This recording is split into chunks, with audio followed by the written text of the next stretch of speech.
नीतीश कुमार अब दिल्ली में एमसीडी का चुनाव लड़ेंगे। दिल्ली नगर निगम का चुनाव नीतीश कुमार पहली दफे नहीं लड़ रहे हैं, इसके पहले भी वो चुनाव लड़ते आए हैं। लेकिन दुर्भाग्य है कि नीतीश कुमार वहां जमानत भी नहीं बचा पाते हैं। इस बार भी जेडीयू के प्रदेश अध्यक्ष दिल्ली के अंदर के जो हैं दयानंद ने इस बात की जानकारी दी है कि जनता दल यूनाइटेड इस बार दिल्ली में दिल्ली नगर निगम का चुनाव लड़ेगी और इसके लिए 9 उम्मीदवारों के नाम भी जारी कर दिए गए हैं।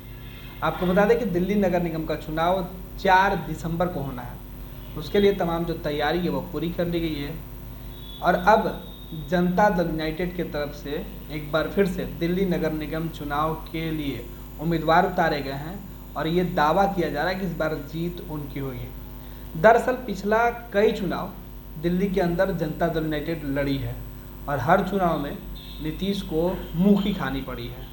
नीतीश कुमार वहां अपने उम्मीदवारों के जमानत भी नहीं बचा पाते हैं, लेकिन इस बार नीतीश कुमार की पार्टी फिर फैसला ली है कि वो दिल्ली नगर निगम का चुनाव लड़ेगी।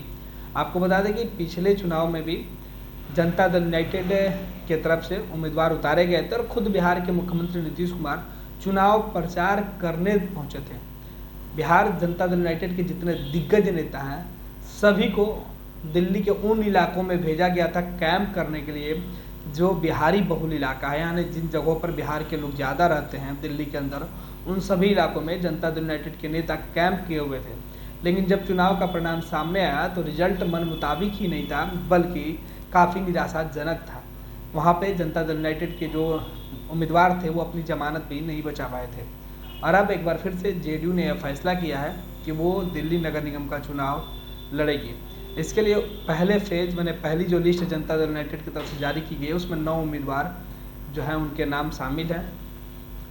जेडीयू के जो दिल्ली के अंदर जो प्रदेश अध्यक्ष हैं उनके द्वारा इस बात की जानकारी दी गई है। दिल्ली के जो प्रदेश अध्यक्ष हैं दयानंद राय ने इस बात की जानकारी दी है। आपको बता दें कि दिल्ली नगर निगम में तकरीबन 250 वार्ड हैं जहां 4 दिसंबर को मतदान होना है और इनमें से 9 वार्डों के लिए जेडीयू ने अपने उम्मीदवार मैदान में उतार दिए हैं।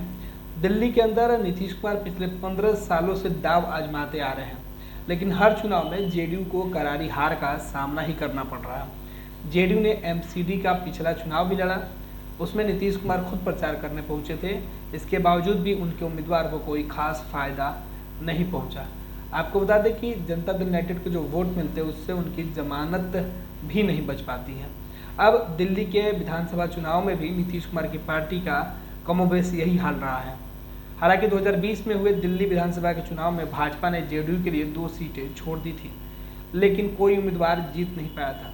नीतीश कुमार इस चुनाव में भी प्रचार के लिए गए थे, लेकिन जब परिणाम सामने आया उस वक्त चाहे विधानसभा का चुनाव हो, नगर निगम दिल्ली का जो चुनाव हो, उसमें भी नीतीश के जो उम्मीदवार होते हैं वो चुनाव हार जाते हैं। अब देखना है कि इस बार फिर से दिल्ली में क्या नीतीश कुमार जिस तरीके से दाव उनकी पार्टी लगा रही है, प्रचार करने नीतीश आते हैं तो क्या सफलता मिलेगी या फिर पिछला 15 साल का जो रिकॉर्ड जनता दल यूनाइटेड का दिल्ली में बना हुआ है वो बरकरार रहता है।